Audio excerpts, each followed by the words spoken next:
Welcome back, beautiful, beloved souls. My name is Gem Stone. I'm a psychic medium and I am an author. And on this channel, you will find I do mainly commentaries. I look at anything and everything through a lens.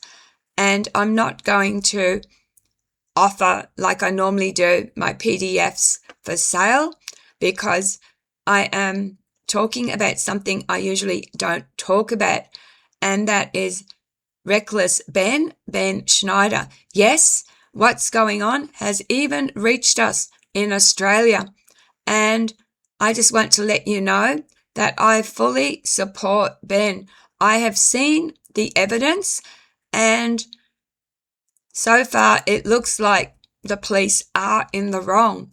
So I've already uploaded why would Mormons commit sin because the police are said to be Mormon, and I thought I would do a part 2, and this is just out of interest. Will everything get unredacted?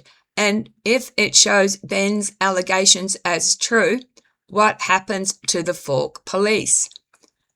Here's the answer. If Ben's allegations were eventually proven true through court proceedings, released records, or independent investigations, several things could happen. The key word is if. If. Because right now these matters are still disputed. Will everything eventually be unredacted? Not necessarily.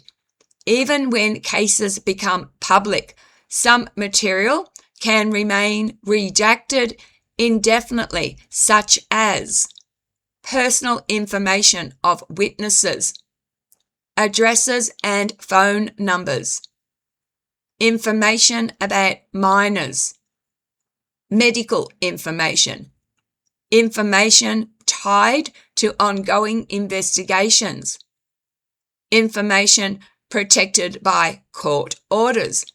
However, if a criminal case proceeds, defendants often gain access to far more evidence through the legal discovery process than the public sees. Sometimes footage that is heavily redacted for the public is viewed unredacted by judges, lawyers, juries, and experts. What if the police report was wrong? There is a huge difference between mistake, and under mistake we have officer misunderstood events, poor judgment, incomplete information, and intentional misconduct. Under intentional misconduct we have knowingly false statements, destruction of evidence, fabrication of evidence, concealing exculpatory evidence. The second category is far more serious. If police intentionally misrepresented facts, potential consequences, so the potential consequences could include internal affairs investigations, department discipline, suspension, termination, decertification as police officers, civil lawsuits, criminal charges in extreme cases. Whether any of those occur depends on what can be actually proven.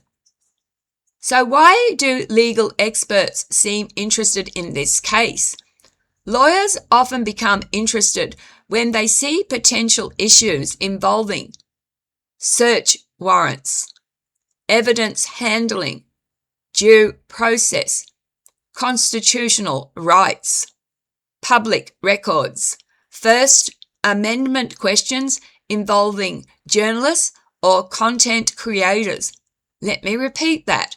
First Amendment questions involving journalists or content creators. Ben Schneider is a content creator. Now, if those issues exist, they can attract significant legal scrutiny. What usually hurts institutions most? Interestingly, it is not the original incident. It's the cover-up.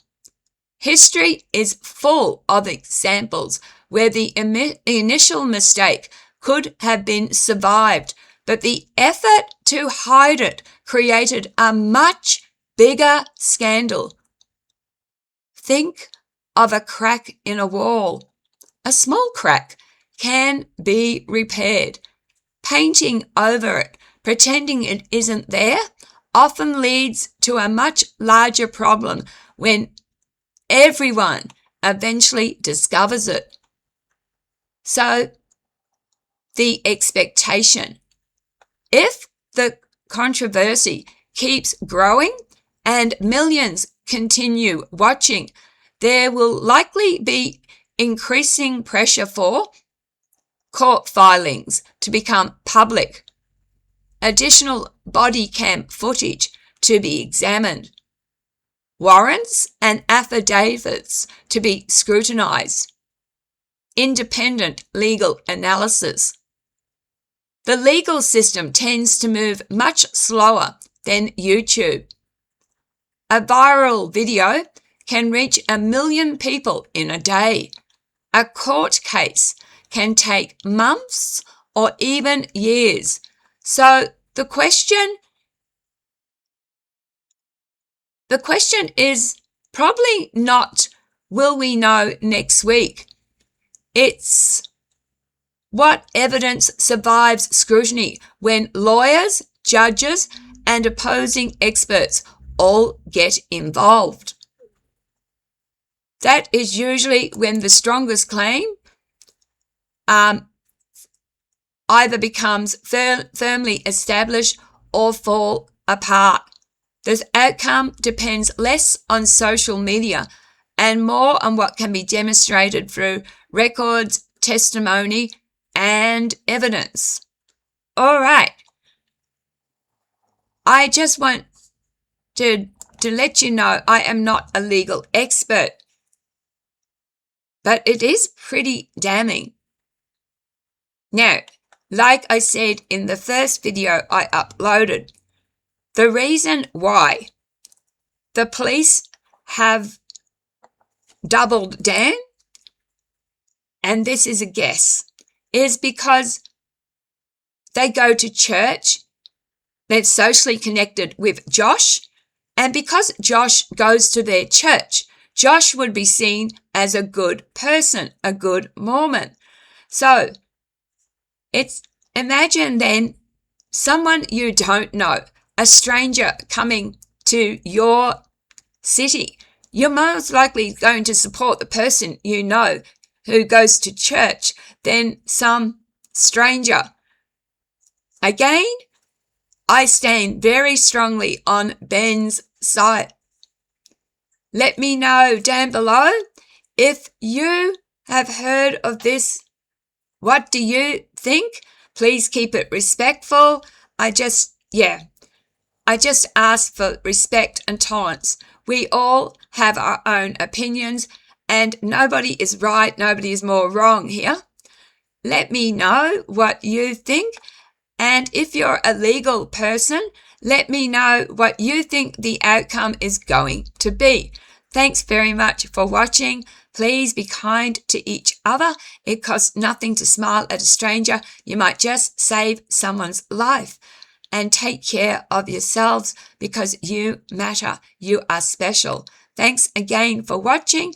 And if you do want a PDF on how to channel or how to remote view, just watch other videos that I've recently uploaded. Okay, thanks again. Love, light, and blessings. Bye.